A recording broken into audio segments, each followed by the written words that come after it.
Le patron du bar Jacques Moretti, libéré sous caution. Colère des familles de victimes.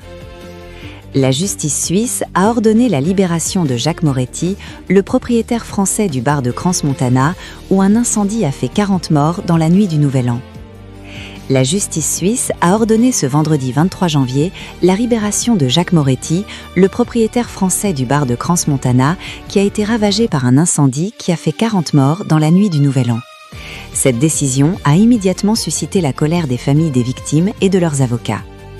Il s'agit d'un scandale et d'une honte à l'égard des victimes et de leurs familles, a réagi auprès de l'AFP me Jean-Luc Ador, qui représente les proches d'un adolescent décédé dans le drame de la station des Alpes. 3 semaines après l'incendie, 70 des 116 blessés sont encore hospitalisés. La levée de la détention provisoire de Jacques Moretti s'est faite à la suite d'un versement d'une caution de 200 000 francs suisses, environ 215 000 €, par un de ses amis proches, a indiqué un tribunal du canton suisse du Valais. Comme pour son épouse et copropriétaire Jessica, qui est restée libre, le tribunal lui a imposé des mesures de substitution destinées à contrer le risque de fuite présenté par le prévenu. Il s'agit, selon le tribunal, de mesures classiques, comme l'interdiction de quitter le territoire helvétique ou l'obligation de se présenter quotidiennement à un poste de police. Les victimes pointent un risque de fuite et de collusion. Jacques Moretti, un Corse d'origine, âgé de 49 ans, est mis en cause avec son épouse dans l'enquête ouverte après la tragédie.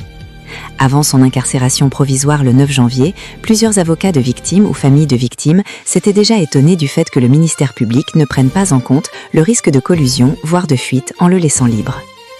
Mes clients relèvent qu'une nouvelle fois, il n'était mis aucune considération sur le risque de collusion et de disparition des preuves, a regretté vendredi dans un message à l'AFP me Romain Jordan, avocat de plusieurs familles de victimes. Nous voulons une transparence, mais correcte, juste, et ce n'est pas en libérant M. Moretti avec le risque de fuite et de collusion qu'il y a qu'on est juste à ce niveau-là, a également réagi Laetitia Brodard-Citray, mère d'Arthur, décédée dans l'incendie de Crans-Montana sur BFM TV. C'est une décision inattendue et particulièrement sidérante pour mon client et les familles de victimes, a réagi de son côté à l'AFP me Christophe de Galambert, défenseur du père d'un enfant décédé. Des soupçons très graves pèsent sur Jacques Moretti, ajoute-t-il, évoquant un risque de fuite en France et particulièrement en Corse, où le prévenu a pourtant des attaches connues. Il s'interroge aussi sur le risque de collusion, que ce soit avec des tiers ou même entre les époux Moretti eux-mêmes. L'indignation a même gagné l'Italie, dont sont originaires de nombreuses victimes, où le ministre des Affaires étrangères Antonio Tajani a dit sur X rester sans voix face à cette libération, qui selon lui constitue un véritable affront au sentiment des familles qui ont perdu leurs enfants.